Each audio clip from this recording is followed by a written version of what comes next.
تذكر أن الحاويات يمكن أن تحتوي على مواد مختلفة يجب فصلها بشكل صحيح.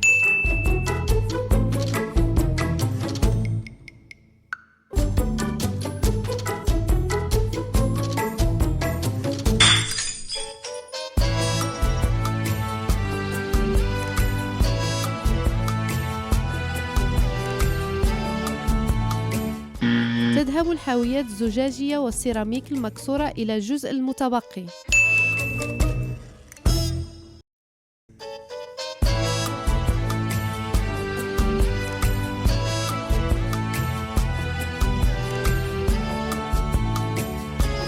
إذا كانت لديك أي شكوك حول مكان رمي شيء ما، فتحقق من موقع residuumbas.cat للنفايات.